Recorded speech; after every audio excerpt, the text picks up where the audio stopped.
मरुधरा में फिर वायरस का महाविस्फोट हुआ। 24 घंटे में रिकॉर्ड 84 लोगों ने दम तोड़ दिया। 24 घंटे में 16,438 लोग संक्रमित हुए। जोधपुर में सबसे ज्यादा 15 लोगों की मौत हुई। जयपुर में सबसे ज्यादा 2,878 केस सामने आए। 6,416 लोग रिकवर हुए। मरुधरा में एक्टिव केसेज 1,40,000 के पार है।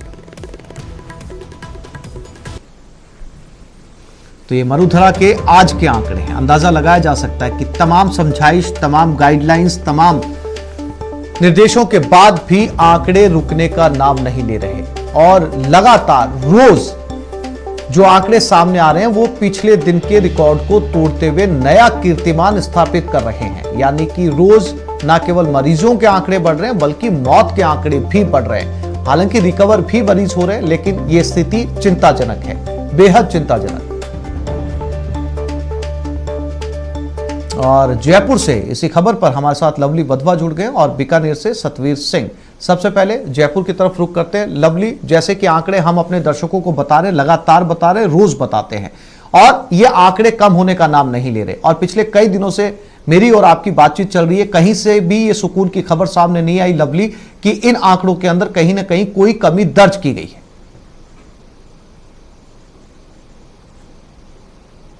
देखिए आसिफ, ये कहना बिल्कुल आपने सही कहा कि आंकड़ों में कमी नहीं आ रही है, लेकिन देखिए अभी तक 3,000 के आसपास का आंकड़ा जो था वो जयपुर को छुआ हुआ था, लेकिन कुछ हद तक जो है करीब 200 पेशेंट्स की कमी जो जयपुर में प्रतिदिन दर्ज की गई है, लेकिन नाकाफी है ये। जब तक ये कमी जो है इसे पूरी तरह से शून्य पर नहीं लाया जाएगा, इसे सिफर नहीं किया जाएगा, तब तक ये जो हालात बनते जा रहे हैं ये लगातार बहुत गंभीर हालात हैं। लगातार लोग जो हैं लॉकडाउन की पालना को लेकर के, इस लॉकडाउन को भले जन अनुशासन पखवाड़े का नाम लिया गया है, सरकार इतनी गंभीर है, सरकार ने 3 मंत्रियों को भी दिल्ली भेजा हुआ है। मुख्यमंत्री बार बार ट्वीट कर रहे हैं, बार बार मीटिंग्स ले रहे हैं, अपील कर रहे हैं, रिक्वेस्ट कर रहे हैं लोगों से कि लोगों का व्यापार भी प्रभावित ना हो, लोगों की दिनचर्या भी प्रभावित ना हो, लेकिन मजबूरी में सरकार को दुकानों का और तमाम चीजों को बंद करना पड़ा। और तमाम अब ये मान के जाया जा सकता है कि ये जो जन अनुशासन पखवाड़ा चल रहा है, अगर इसी तरह से आंकड़े लगातार बढ़ते रहे तो कल डॉक्टर रघु शर्मा ने भी स्पष्ट किया न्यूज 18 से बातचीत में कि इनका हम आकलन करेंगे और अगर ये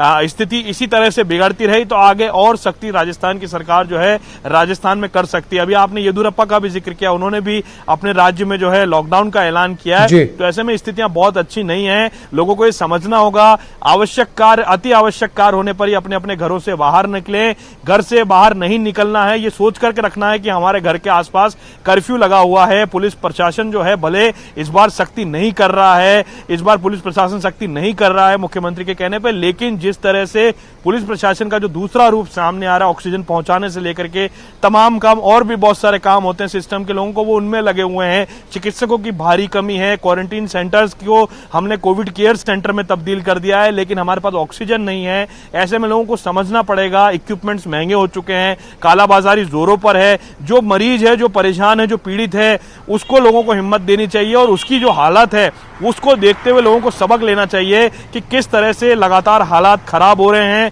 इसको समझना होगा। आसिफ, ये लोग हमारी जो आम जो लोगों की जो दिनचर्या है, जो आम कामकाज है, हम लोग बॉर्डर लाइन पे इस वक्त खड़े हुए हैं और ये युद्ध जो है ये तभी साकार हो पाएगा युद्ध जब हम सब लोग इस युद्ध को मिलकर के लड़ेंगे। अकेले ये युद्ध सरकार और चिकित्सा विभाग के लोग नहीं लड़ सकते हैं।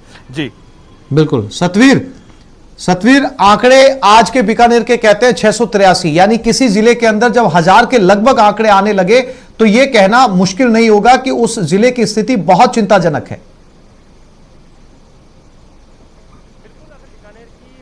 बीकानेर में आंकड़े जरूर बढ़ रहे हैं और इस आंकड़े के कारण थोड़ी सी जो परेशानियां हैं वो लगातार बढ़ रही है, लेकिन इसके बावजूद भी लगातार जो डॉक्टर हैं वो पूरी मुहिम यहाँ पर छेड़े हुए हैं।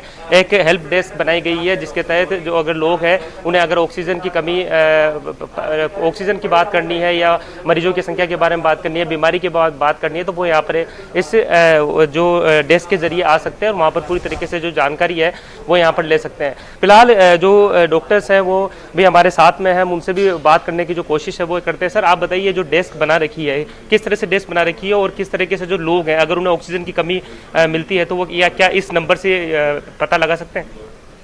देखिए, हम लोगों ने जो भी चिकित्सक शहर में अपनी सेवाएं दे रहे हैं उन सबके नंबर हमने सर्कुलेट किए हैं ताकि किसी भी प्रकार की उनको मरीज को कोई इमरजेंसी या ऐसी कोई व्यवस्था में कोई खामी नज़र आती है तो वो हमसे फ़ोन के जरिए कांटेक्ट करती है।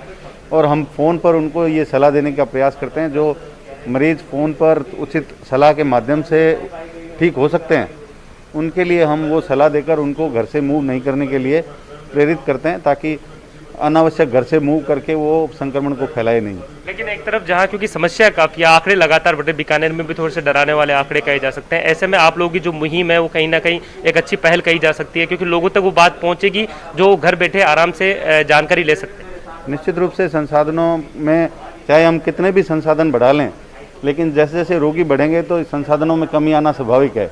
लेकिन उन संसाधनों की कमी का बेटर यूटिलाइजेशन कैसे कर सकते हैं, उसके लिए हम लोगों को प्रेरित कर रहे हैं। तो आप बिल्कुल आप देख सकते हैं कि यहाँ पर पूरी तरीके से जो डॉक्टर है उनकी जो है वो यहाँ पर बनाई गई है। और यकीनन सतवीर, डॉक्टर्स हो, एक्सपर्ट्स हो, सरकार हो, WHO की गाइडलाइंस हो, सभी का यही कहना है कि वैक्सीनेशन तो एक उपाय है ही, लेकिन उससे पहले अगर इस वायरस को फैलने से रोकना है तो सबसे पहले जरूरी मास्क है और उसके बाद सोशल डिस्टेंसिंग, और फिर आप जाइए और अपना वैक्सीनेशन करवाइए। और वो समय भी